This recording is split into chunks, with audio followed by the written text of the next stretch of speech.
Welcome to the Why Not podcast, a motivational podcast where we discuss ideas behind innovation and change. I'm your host, Noah Cisneros, and I'm excited to have you here to meet some incredible people, discuss some life-changing ideas, and to have a fantastic time learning and growing together. Hey guys, today is a solo episode. You get me, myself, and I, Noah Cisneros, your host and hopefully not arrogant, but definitely audacious podcaster. Today I want to talk a little bit about building alignment, building internal alignment. It is something that I think is often missed, especially when we're having conversations around innovation. It's very easy to focus on changing and bringing forth change and skipping past the needed preparation for innovation and change. And seeing as this is the space where I am privileged to discuss things like innovation and change, I felt it appropriate to discuss an important part of it. I felt it appropriate to discuss a key tenet of change and a principle needed to successfully innovate when you're working with people other than yourself. It's easy to change when it's just you and your own business, or even not a business, just your own life, right? But once you start sharing that life and you get married, maybe have some kids, maybe have a girlfriend, maybe, I don't know, like whatever, right? Like once you bring someone into your life, you have to adjust for that. Once you start working for someone else's business, you have to adjust for that. And that requires an alignment. Also, I brought my car to the shop and they recommended an alignment. So that term's just on my head right now, just on my mind. Alignment, like get your tires aligned. But no, like really building that internal alignment. And I wanted to talk about that in today's episode because it's something that I feel like is often missed. And I can't, in good conscience and good faith, promote innovation and change without also speaking towards the elements that you need to maintain to do so safely, especially for an employer or in a regulated environment. So here's my alignment framework. I'm not saying this is the right way to do it. I'm saying it's the way that I like to do it. If you don't like it, that's okay. I won't get my feelings hurt. If you like it, awesome. Continue to listen and like, subscribe, follow, whatever. And I would greatly appreciate that. Here we go. Alignment framework. 1 is friction. 2nd is unity. 3rd is complexity. 4th is ownership. So 4 tenets or a framework for alignment: friction, unity, complexity, and ownership. Let's dive into friction. A lot of times when people think about building alignment or getting people to be on the same team, they think the problem is conflict or the problem is friction, rather than the problem is you're not prioritizing, or the problem is you're ignoring friction, you're ignoring conflict, you're pretending it's not there so you don't have to deal with it. And I believe the first step, and quite frankly, the most important step in gaining internal alignment, whether it be in your personal life with those in that life or in your professional world with those in your professional world. So you have to embrace the friction. You absolutely, not only do you have to embrace it, you need it. You need friction.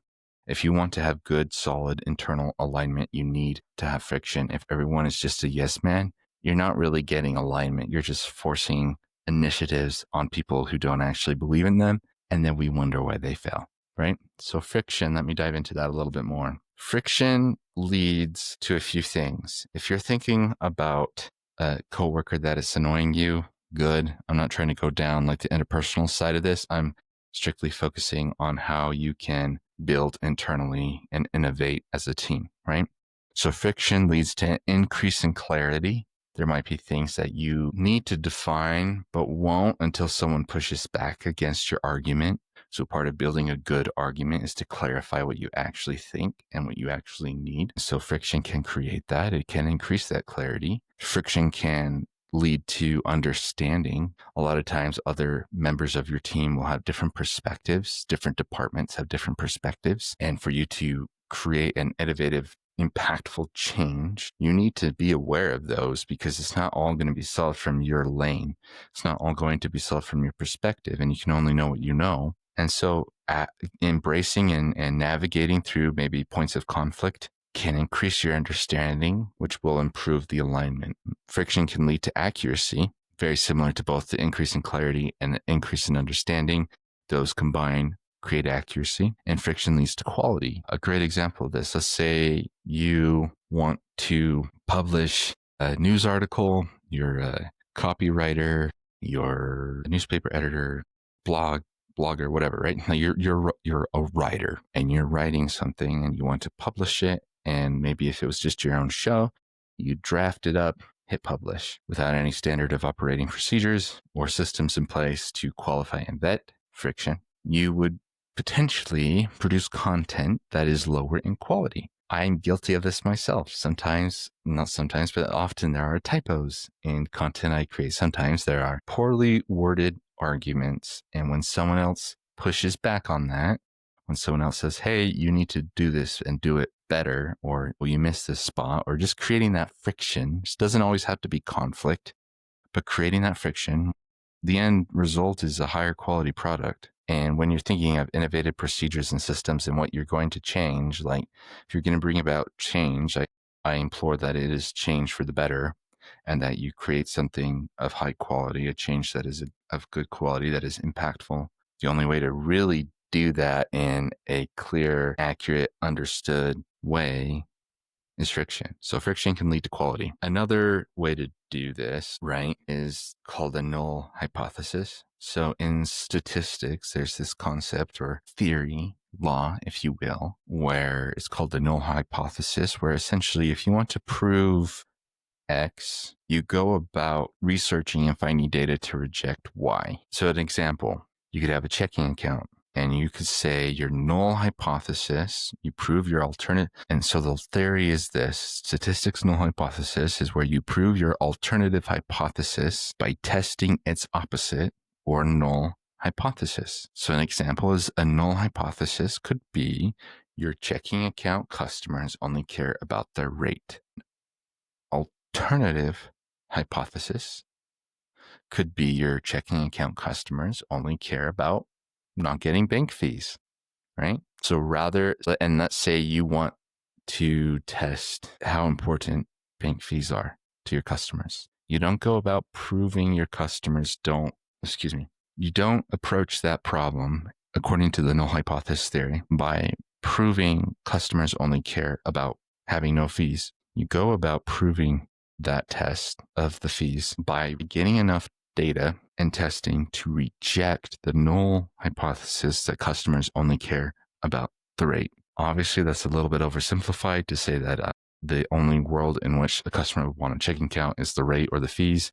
We all know that's not true, but in this case, if we built in that assumption, we're testing fees by proving rates wrong. That is how the null hypothesis works. So why am I bringing this up with friction? If we consider the need for friction by looking at its opposite, so the lack of friction, it gives us some important ideas, some important insights. So simply put, the lack of friction, what does that lead to? It can lead to one voice. If everyone is a yes man, nobody's pushing back, there's no conflict, yay, there's no need for emotional maturity, and you can just coast through, which leads to mediocrity, leads to the preservation of the status quo.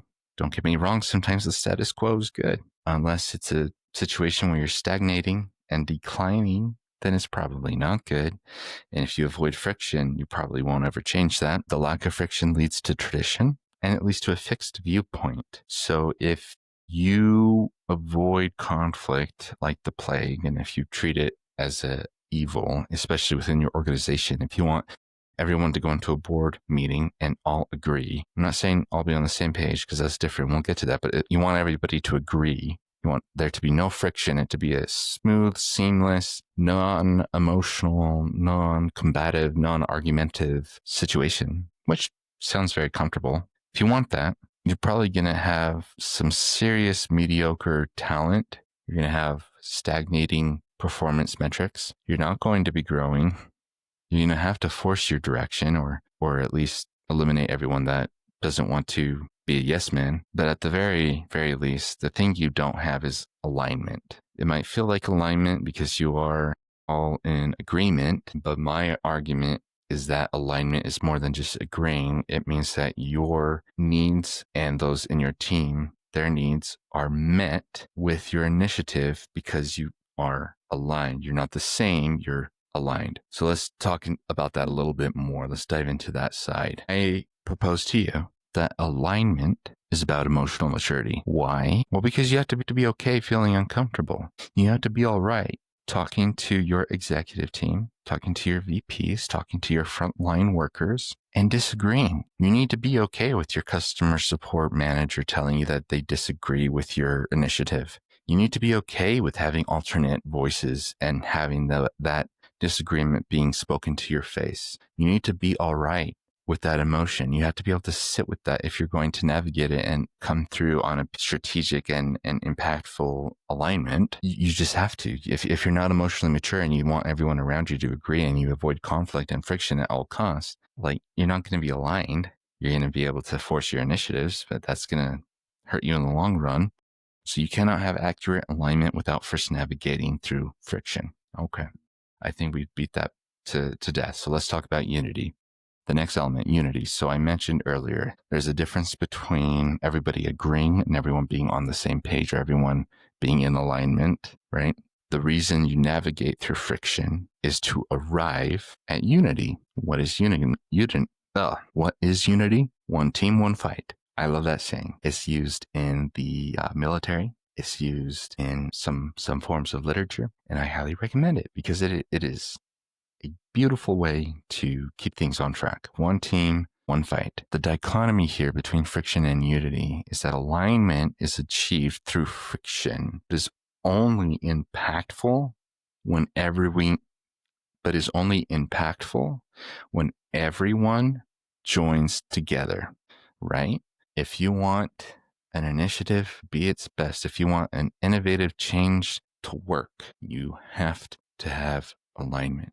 You have to have alignment that is impactful. And the only way for it to be impactful is for everyone to come together as one team in one fight. It feels obvious or common sense, but let's bring up some examples where it might let's bring up some examples where it might highlight how uncomfortable this can actually be. So if we think about traditional workplace silos, we think about department versus department, right? So you got product versus compliance, you have marketing versus sales, you have executives versus middle management, you have lending versus deposits, you have customer service versus accounting, or just things like that, right? Like maybe your departments traditionally butt heads, maybe they don't, maybe just at your organization they do. There's always a department versus department in some extent in organizations that are not aligned. It could be your IT department. I don't know. It could be really anyone, but there's that combative sense of it's me versus you. If my team outperforms your team, that's a win, rather than if our company grows and improves and performance escalates, that's a win, right? And so that's very common. I'm sure you can also relate that to your personal life, the wife versus the husband, the parent versus the kid, the sister versus the brother. Like, it's not hard to envision this because we all experience it. Friction, conflict, it's everywhere. It's not hard to think of. What's hard is aligning, right? Product versus compliance, marketing versus sales is not alignment. It's not unity, right? So if we're going to do that, we have to overcome it. The equation I like to use when I talk about this to my team is department versus department equals frustration. And what is frustration? Frustration is friction that everyone is trying to ignore instead of facing it. IT hates your standard of operating procedures. Maybe address that instead of ignoring it. Then your teams won't be up against each other. They'll be working in unity. Your sales team hates how marketing is talking about the product. Very reasonable situation. Perhaps instead of ignoring that friction, embrace the conflict, address it, and then move forward together. And I get not everyone's going to agree all the time, and I'm not advocating for that. Like, sometimes people need to disagree and take charge, and that's okay. That's good. But there is a difference between that and just ignoring friction, hoping that things will align magically on their own. Like, they won't. They never have. They never will. We all have egos. Like, if you want it to align, you have to navigate through that, right? Okay, so where do you start? I propose that a lack of unity is not driven by the amount of friction. It is driven by the lack of prioritization. I propose that the lack of unity is not driven by the amount of friction. It is driven by the lack of prioritization. Having a common goal drives unity. Having a common enemy drives unity. If you look at history, at economic booms, one of the most glaring and obvious examples is after World War II. World War II was obviously a massive conflict and friction that was navigated, was overcome, and as a result, unified and impacted the economy, and it boomed. You might even venture so far as to argue that the world, or at least the United States economy and market, had an alignment. They had collectively navigated friction. They had collectively navigated conflict, and they had collectively had a common enemy, a common goal. And that drove unity. And with the unity, the performance could boom. And it did. It absolutely did. And so as we consider that, I want to dive into the next thing, because you might be thinking, oh, well, there in that situation, actually, there was X, Y, Z, blah, blah, blah. It's very complex, right? And obviously, I'm oversimplifying and dumbing it down substantially. But that leads to the other element of this framework, which is complexity. Okay, so we got friction, we got unity, we got complexity. Think of the game chess. I love chess. My son, he's a wonderful, brilliant little 4-year-old boy. And he's learning how to play chess, and he's very excited, and there's nothing that could make me happier. I love chess.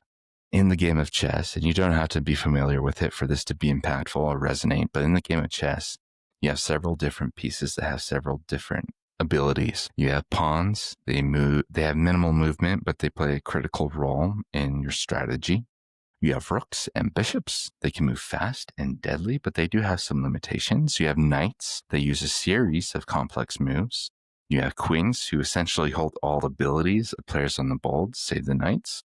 And you have kings that dictate whether or not you are winning the game or losing the game, right? So each piece is important. Each piece does something different. Each piece has different abilities. Each piece has their own set of limitations, but all of them work together. All of them come together to win the game. They have one common goal, one common enemy is the other player. And despite having those different abilities, those different functions, those different perspectives, those different roles, all the pieces move towards the same goal, winning. Another way of saying that, despite having different abilities, functions, and roles, all of the departments or family members must move towards the same goal. So if you embrace this idea that complexity is not a roadblock to alignment, it is actually part of the framework, then you can get a lot more done. There's this analogy that is by no means new to anyone who is privileged enough to have the ability to listen to this podcast on whatever streaming service you are utilizing at the time. But the analogy is, if you have an elephant and you take 3 blind people up to the elephant and you say, hey, describe what you feel, they will describe something different dependent upon what part of the elephant they feel. The trunk could be a snake, the side could be a wall, the tail could be a rope, but at the end of the day, it's an elephant, right? How do you manage the complexity when gaining alignment internally? First, by celebrating your differences. A lot of times people view different as bad, and that is damaging, but it's also hurtful when you consider it, how it impacts performance and how it impacts collaboration, much less alignment. And so celebrating those differences will automatically help you overcome potential biases and potential inefficiencies that being different simply creates. So celebrate your differences. The second thing I'd recommend is recognize your differences.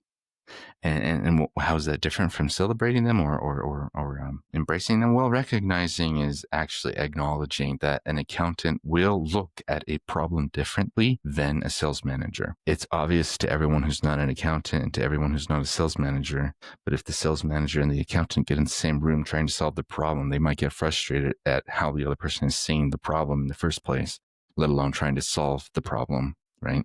And so you have to recognize, like, okay, if I'm a sales manager, I'm talking to a CFO. He's going to look at this differently. He's going to solve it differently. Yeah. And instead of thinking that's bad, I can recognize it and be like, oh, that's awesome. I'm going to celebrate that. What a privilege to have an individual with that skill set sitting across the room to help me see this problem from an entirely different angle and perspective. I'm going to put my ego in check and hear what he has to say. It's going to be different, but that's okay, because we're going to come to an alignment, right? Cool. And the third thing is translating the differences. So a recent project that I had the opportunity to be part of was helping a commercial deposit product go to market. That involves some market research and some research development for the marketing team at the bank. And I was able to lead that. And one of the biggest things I found while working with the product team and compliance and other departments within the bank was being able to translate how they discussed and described the product differently than the average banker or the potential client or even the other departments involved. And it was my role in that situation to take what the product team said about it, to take what the compliance team said about it, to decipher it, to translate it, to come to an alignment for how we were going to position the product. And I found in the process of doing that the product team and the compliance team, for the most part, were already in agreement. They just thought they weren't because of the way they were explaining the product and situation. And so by translating the differences, we were able to gain alignment and move forward and drive impact. So that is my recommendation for solving this need of complexity: celebrating your differences, recognizing your differences, and translating your differences. All right. Awesome. Let's move on to the fourth element of this framework that I feel like is going to be confusing at first, but hang in with me because it does actually relate to alignment. That fourth element of the framework is ownership.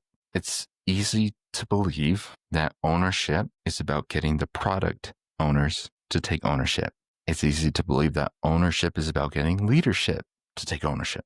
It's easy to believe that ownership is about getting employees to take ownership, or getting vendors or agencies or partners to take that ownership, right? That's their job. That's what we're paying them to do, right? It's very natural, very easy, but that is not ownership, because ownership is not about that. Ownership is about you. If you want to build an alignment, if you want this, we're talking on the individual level now. If you want to be a force for innovation and change, you have to be able to build alignment. If you want to build alignment, you have to be able to get buy-in.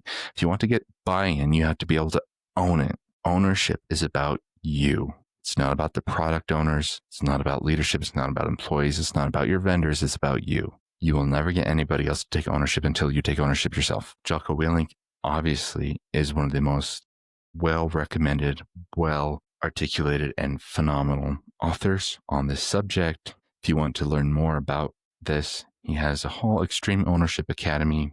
He's got books. Incredible individual. I've talked about him before on the podcast. Highly recommend to you. For the sake of today, I want you to look at ownership through the lens of alignment, though. All right. Let's give some examples. All right. Let's go back to that example that I gave with the commercial deposit team. In that situation, we were working with the vendor for some content. Their delivered content was subpar, to say the least. It would have been easy to blame that vendor and be like, oh, well, they don't understand this product. They obviously are not a good fit for this industry. Let's axe them. Let's end the relationship, the partnership. Thankfully, I did not say that. Instead, I said, okay, they really don't understand this product at all. That's probably because I didn't give them information they needed to understand it in the first place. Why don't I develop a product marketing brief? Why don't I get the internal subject matter experts to fill it out, and then I'll send it to this vendor so that they can improve the quality of future content? And that's exactly what I did. You can find that product marketing brief on my website, noahcisneros.com. That's NOAHCISNEROS.com. If you're interested, that's aside though. That's how I approached that particular problem. In that scenario, compliance did not like the idea of how we were positioning the commercial deposit product, rather than being like, oh, well, they just need to get over it. They're being too anxious, too risk adverse. This is on them. That's not their service entity anyways. Like, they really just kind of need to get over it and go with what the executives are asking. No. That's not what I said. I said, okay, they're not comfortable with this approach. That's probably because I haven't done enough back-end research to figure out their concerns and how this might actually be risky. I had already looked at it, but I hadn't looked at it deep enough. I hadn't gone far enough. I hadn't done as much preparation as I apparently needed to do. And so then I go and do that. Another situation, your sales guys aren't reaching out to leads quickly. The product owners don't give you very much information to work with. The accounting team didn't give you the reports you asked for. The leader didn't communicate clearly the deadline for the project. Like, you can go on and on and on and on. It's pointless. It's pointless from a performance perspective. It's pointless from an efficiency perspective. And it's pointless from an alignment perspective, because the only way friction is valuable here is you navigate through it and then work together and take ownership. If you expect everyone else to take ownership in this innovative alignment process, you will not build momentum. You can't build momentum because things will move too slowly. You won't have speed to get anything done, let alone changed. So you need this ownership to gain alignment. I have a simple template, if you will, that can help in this type of environment where maybe problems are arising as you're working to innovate or gain alignment. You're trying to get that internal alignment, and certain team members, certain departments aren't as on board as you would like them to be. I found this to be helpful when applying this framework. If you cannot take ownership of blank, then blank will stop you. That's it. That's the template. So I'll give you an example. If I cannot take ownership of aligning priorities, then a lack of resources will stop me. You can see how this starts to become real. I hope you can start to taste it, sink your teeth into what I'm talking about here with the alignment and the need for ownership with that, because it is a critical piece to the framework. So again, my alignment framework that I propose to you is friction, unity, complexity, ownership. You need friction. It is important. You need it. You need unity. Without it, you won't get anywhere. You need complexity, and you need to take ownership. For those interested, I do have that product brief template I mentioned. That's if you're a marketer listening to this podcast. I have found that marketers particularly are starting to listen in, which is exciting. Welcome to my fellow marketers. I'm very pleased to have you here. That is a resource on my website, as mentioned. So that's the framework. I hope that's been helpful. As we talk about innovation, as we talk about change, don't forget the need to be aligned and to get that buy-in. This episode is simply going through some fundamental principles that I have found to be impactful in gaining that alignment. If you'd like to learn more about what I do or some of the resources I mentioned earlier in this episode, please visit my website. I'll link it into this episode's information wherever you're listening to it. Please follow me on LinkedIn. I love having conversations with wonderful individuals, and am currently building out the schedule for the Why Not Podcast Season 3. You should have heard James and his wonderful, wonderful explanation of innovation in last week's episode. We're going to have some wonderful episodes up and coming, but if you know of anyone that you think should be on here or that has given valuable insight to you regarding change and innovation, I would appreciate it if you reached out and just let me know and connect me with him or her. Yeah. Thanks, guys.